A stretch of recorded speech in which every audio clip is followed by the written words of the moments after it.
Bonjour, vous écoutez Louvre-Lens Ballet, accélérateur de talents créatifs.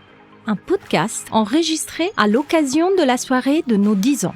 Je m'appelle Margherita Balzerani et je suis la directrice du Louvre-Lens Ballet.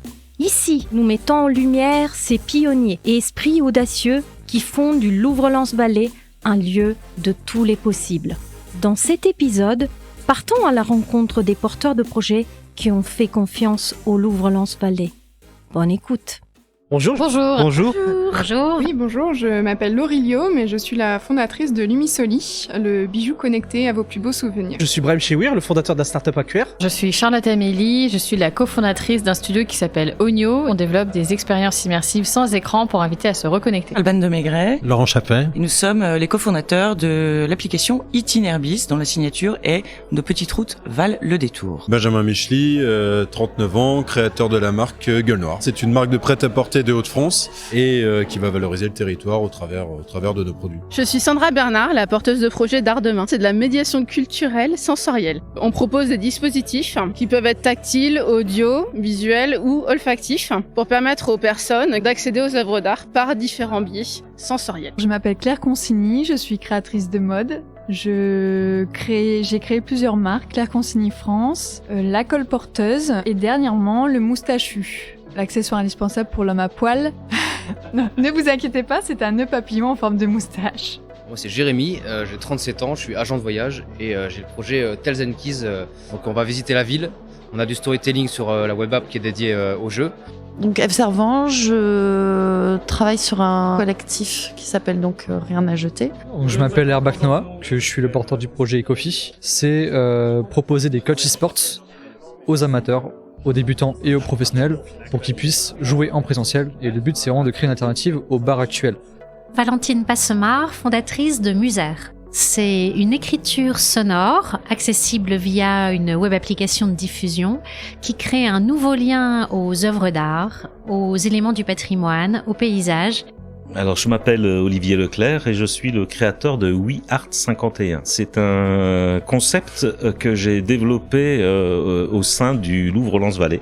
C'est extraordinaire qu'on mette en avant tout ce qui est autour de la culture, des métiers d'art, qu'on valorise un peu le savoir-faire, la création.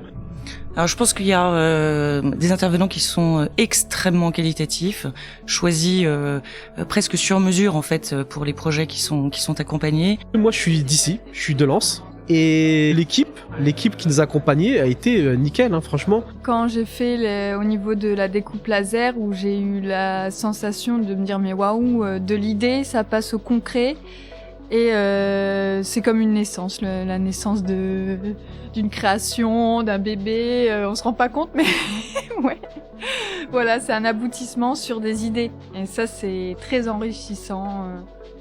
La difficulté du projet, c'est que je suis vraiment sur l'alliance en fait entre la modernité qui est donc la technologie et la tradition, plus avec ce côté artisanal et culturel. Et ces deux mondes qui, dans le monde start-up en quelque sorte, ne se rencontrent pas très souvent. Et j'ai pu trouver donc cet accompagnement et ces conseils ici. C'est toujours un beau projet. Enfin, pour moi, c'est le développement du territoire, puisqu'on a finalement plein de créateurs locaux. On a vraiment l'artisanat, la création, l'art, après la médiation comme moi.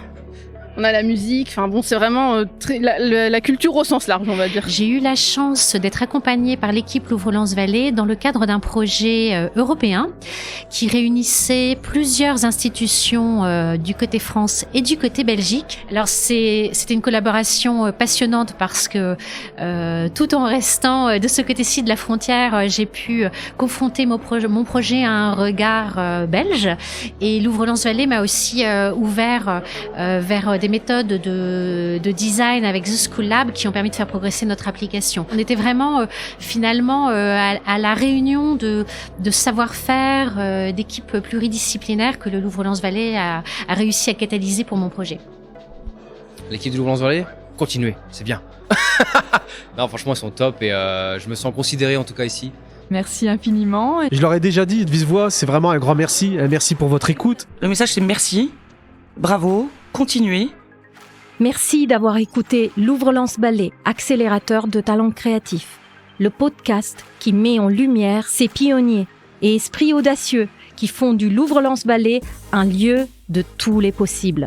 Si vous souhaitez en apprendre davantage, rendez-vous sur notre site internet louvrelanceballet.com. N'oubliez pas de vous abonner à notre podcast pour ne manquer aucun épisode.